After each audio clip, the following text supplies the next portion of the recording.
My phone rang and it said it was Lindsay, and by the time I got off of trying to call her back, there was a voicemail.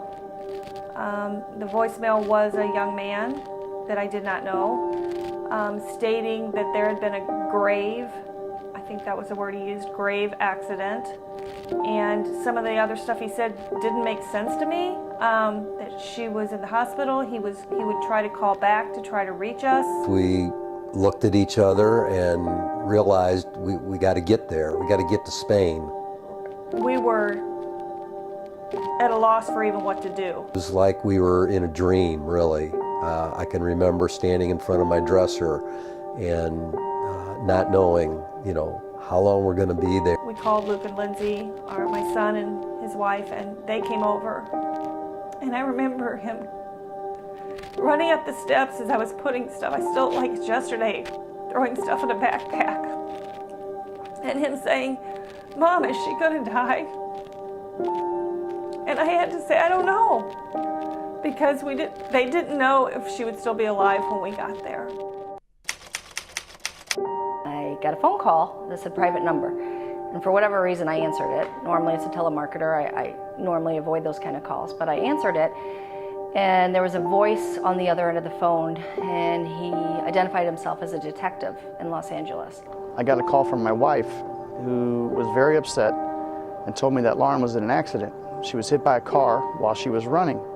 And she really didn't know anything else of it, but we had to get out there immediately. So I kind of said a quick prayer and called the hospital social worker.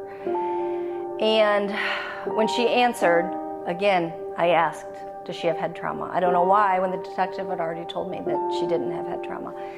And her response was, she has severe head trauma. I asked if she was gonna die, and her response was, if you're asking me if you need to come, the answer is yes. So I scribbled down the rest of the information, and her name in the hospital system was Trauma Foxtrot 5395. She had been a Jane Doe for hours, which as a mom, it was just really hard to think that my kid had been laying there for so long and nobody knew who she was. We flew to New York, had to actually change airports there to get there the fastest we could. And then just seemed like one thing after another. We got on the runway and sat there for 2 hours because there was ice on the wings. When I was at Lambert, I got a call from the brain surgeon, and he said that they had to remove a portion of her brain. And my question at that point was, will she ever be able to live a normal life? And his response was, I don't know. So I hung up the phone, and I remember thinking, did they really just tell me they removed part of my daughter's brain? And I just wanted to lay in the fetal position in the middle of Lambert Airport.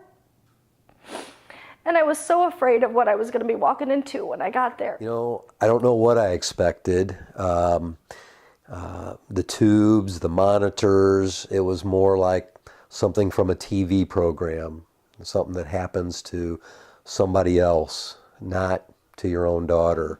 And I just went up to the bedside and took hold of her hand. And poor Rick, we don't know anything about, can she hear us, or does she know we're here? So he was concerned that we needed to be strong for her. And he was crying and didn't want her to know that.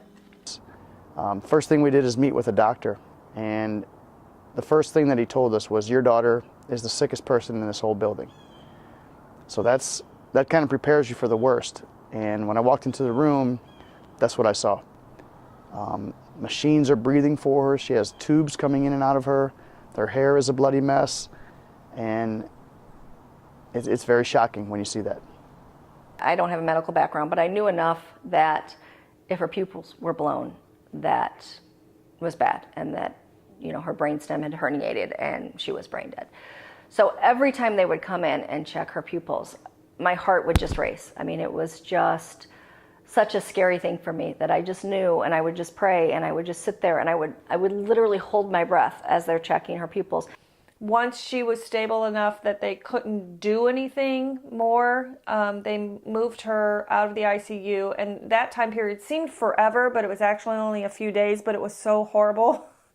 We were on a floor that had 42 patients and 2 nurses. The longer she was in ICU, her head would begin to sink in, and you would look at it, her head's all caved in, and you're wondering, is that because it's missing, or is that just because, they're draining a lot of fluid? There was, they had a drain attached right here, and I would just watch bag after bag fill up of blood because her brain was bleeding so severely. And it was just really hard to look at because her head was so sunken in, and she almost looked like an alien. And like, this is my beautiful daughter sitting here with her head shaved and her head sunken in. And we just didn't know, we just didn't know what her future looked like. But we needed to get her home. She was starting to get bed sores because they don't have the equipment that we have here, like the air beds that change and move you and all that kind of stuff. She was having some real skin issues, which that alone can cause infection and could be life-threatening. So we had a medevac plane, and when that team arrived, I will just say that was one of the best days in that whole year. That team walked in, 2 nurses and a doctor, into our room, and she walked in with a southern accent because she was from Alabama, and she said, "Where's my girl?" And I just started bawling because I was just so relieved to have, first of all, somebody speaking English that's American and going to take care of my baby, get her home. When she emerged from her coma,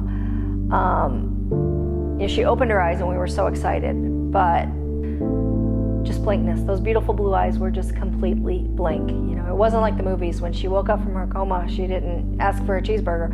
She was lost. She could do nothing but lay there, and you just don't understand how you could be in front of somebody talking to them and they're not even focusing on you. Lindsay's injury has affected a lot of different people across the world, actually. And in our family, each one of us differently, I think. What we've taken away from it. It's not an injury that just goes away. It's an injury that she will always have some aspects of her life that are affected by it. We're tremendously blessed that she's been able to progress as far as she has. I've learned to appreciate things in life that a lot of people take for granted. I pray to God every single day. You have to push with our medical system and what's offered for TBI, you have to push. At the same time, my husband balances me in that he's not a pusher. He's this is what life gave us and let's make the most of the way it is. So we've been a good combination. At times it's brought us closer together, at times it's been hard because we haven't had any time for each other. My journey has been really done well for myself. I've done through a lot. I wasn't supposed to live, but here I am, and I can fight through this. It's frustrating not to be able to talk clearly about from my injury. That's the one thing that's the hardest. If I look back where we started with Lauren's injury and where we are today, I never would have expected us to be this good. Never in my life. That when we left the hospital in Chicago, they told us that she'll probably never be able to talk again or understand written or spoken words. Now Lauren can text, she can read with some difficulty, but she can do it. She can have conversations with us about anything and everything, and we can understand her and she can understand us. So I would say that I am overwhelmed by how far she's come. And did I ever think it would happen? No, not in the least. But knowing that, looking forward, I think there's nothing the kid can't do, just given the right time. My accident has taught me a lot in life about keep going forward and fighting. Lindsay recently started driving again. This gives her much more freedom. She works part-time and can drive herself anywhere that she wants to go. Lauren is back to running 4 times a week and competes in 5Ks with her dad on the weekends. Tough circumstances caused Lindsay and Lauren to exit the fast lane of life and take a detour that many others wouldn't dare to take. Taking the service road isn't always the fastest route, but with time and patience, it still gets you to your desired destination, just a little slower.